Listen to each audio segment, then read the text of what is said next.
Let's begin what's trending.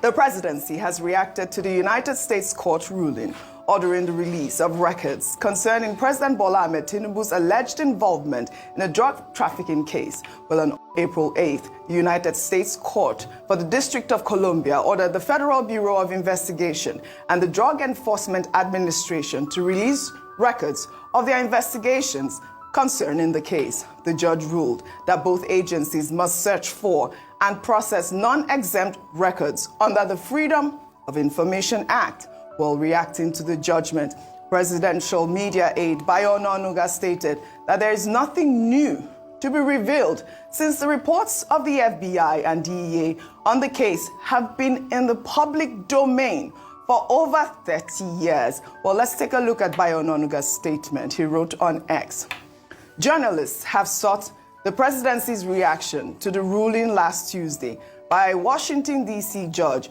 ordering the U.S. FBI and DEA to release reports connected with President Bola Ahmed Tinubu.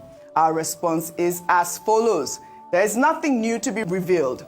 The report by Agent Moss of the FBI and the DEA report have been in public space for more than 30 years. The reports did not indict the Nigerian leader.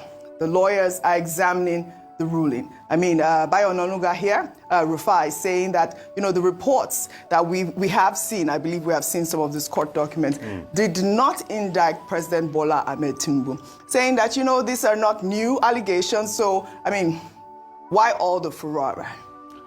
Okay, but the Agent Moss report also talked about, the conversations around the money in Bola Tinubu's bank account and conversations around forfeiture of $460,000, and that's what we heard. But I'll just take you back historically. Plainsight, around a growing span of Plainsight, had been pushing this for a while, requiring freedom of information to be able to get most of this dossier out, to be able to read them, and it's been blocked. And the rebuttal has always been that there's that. Response, which pretty much says, I cannot confirm nor can I deny. And normally that glomar response does suffice when you have a case, of secrecy that has to be involved with governmental agencies and national security, because one of the points that have been made by the CIA that, especially when it comes to human sources, the case of that glomar report will survive. And if you go back historically, the glomar report goes way back to the 70s, where America had this glomar explorer, shape that they want to use for a lot of covert activities.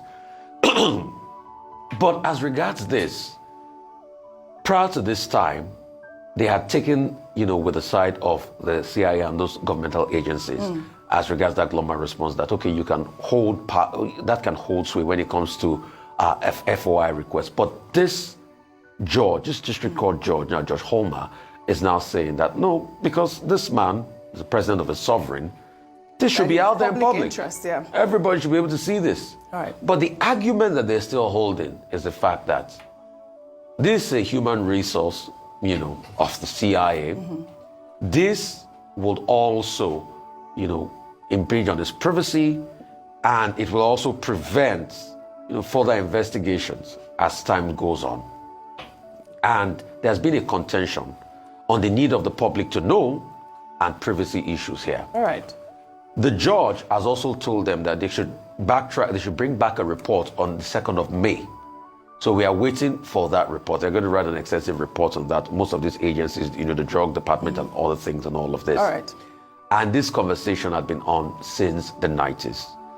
I think it's best for us to be able to wait on that report. The presidency has reacted and said nothing in that report. I think the position of, Kevin Moss is way different from what might be in this report. Because if they claim that it's what's in the public glare, then definitely these agencies will not have gone to court to be able to stop releasing what they know as regards All right, it. let me read an excerpt made by a lawyer from the judgment, just a really short excerpt before we wrap up. They wrote, even the plaintiff acknowledges that Mr. Tinubu's name does not appear directly in these documents. ID. Instead, plaintiff claims merely that it is implausible that no documents responsive to plaintiff's Freedom of Information Act request to the CIA exists, given that the CIA was closely following the issue and would have at least been aware of Mr. Tinubu once he became a prominent politician. So all of that is subject to the release of the reports of these agencies. We have to wait till May 2. That's a deposition based on a lawyer's argument. On a lawyer's argument. So we have to, when they now report to the district judge, Homer, they will be able to know what happened. But you see, in going forward, for the sake of integrity, we shouldn't even have rebuttals as regards preventing, reports like this. Let everything be out in the public. All right. Let's be able to see it so we're able to make our inferences and this matter can go away. You forget that some of even these allegations had been put forward in the court during the election petition and it didn't sail through. Well said. So there's also going to be a case of jurisdiction. But we need transparency across borders. Well said. We'll take another story now. With some positive news. Following the